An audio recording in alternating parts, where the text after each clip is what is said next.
Hello everyone and welcome back to Southern Wealth. If you do enjoy the content, please consider dropping that a like and subscribe. The channel greatly appreciates it, and so do myself. Now, I mentioned yesterday, a couple of days ago, around the danger that Uniswap Delisting X would pose to other coins, and I even mentioned, look, forget about X, forget about the Richard Hart ecosystem, forget about all of that. Just understand basically that now everything is out for grabs. And that's exactly what happened. So Uniswap is now delisting more coins, doing the opposite of why crypto was invented.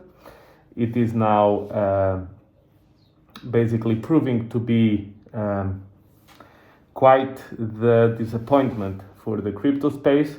It's amazing to me how a project can be both, one of the greatest innovations of the space, but at the same time be one of the biggest disappointments. You need to understand who is currently, involved with Uniswap.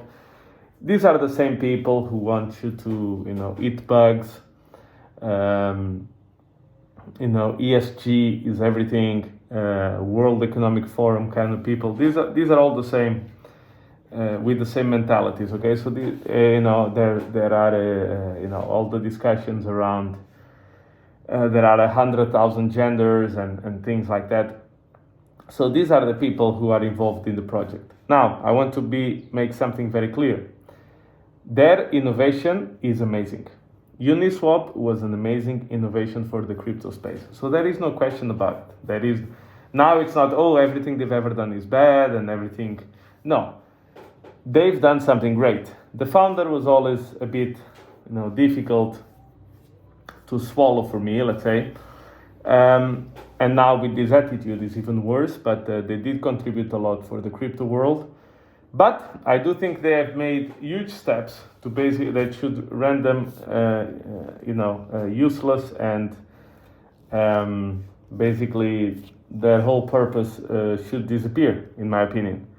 Because what they've done, delisting crypto projects, some of them quite randomly, defeats their own purpose, which is really sad to see. How can something be simultaneously so good and so terrible at the same time? Now, I wanted to intertwine quickly with with the market in general. I do think we are in our overall crypto cycle. We are in the boring, frustrating, feels like watching paint dry recovery year. I've been talking about this for the longest time, ever since I created the channel. And when we spiked above 30,000, we're gonna go to 40,000, 45,000. I said no. We are in the recovery year. We have some longer periods of time to go sideways, do nothing.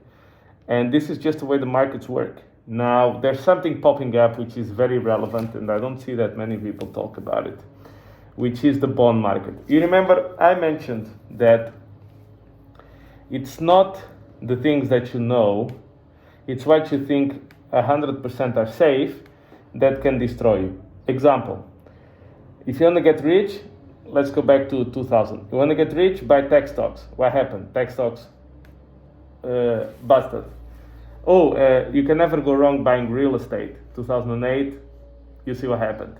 Government debt is always very safe, secure, etc. I don't know about that. The US has been downgraded, and I don't see how can they pay over the longer periods of time interest on that level of debt. Now, the bond market, namely TLT, which is the index that tracks 10 and 30-year-old bonds, is really under a lot of pressure. I mean, the whole thing went from something like 102 to 95 very quickly, which is not normal for bonds. But for people to understand, right?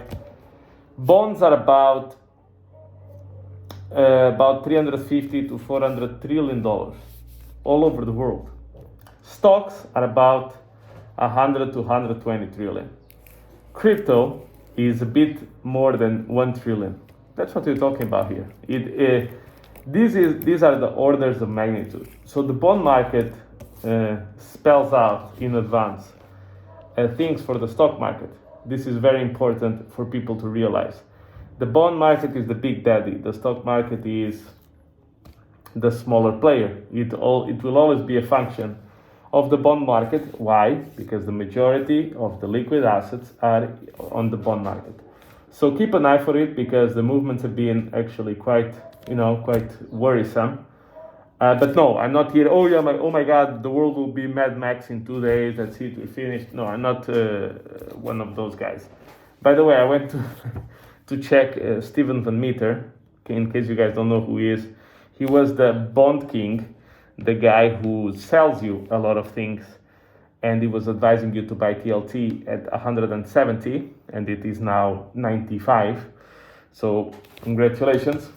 If for people who follow this advice, you managed to lose money quicker than if you would have done in your own, and you had the privilege of paying him for it. So congratulations. He's now talking about TLT is bottoming. Yeah, you see, the problem with this is that he's been saying it has been bottoming for the past 2 years. So every time TLT went down from 170 to 95, every step of the drawdown was a bottoming pattern for him. So be very careful with these false prophets on YouTube, because the only thing you may achieve with them is to find ways to lose money quicker than you would on your own. And you will even pay them for the privilege. So be very careful, guys, and I'll catch you in the next one.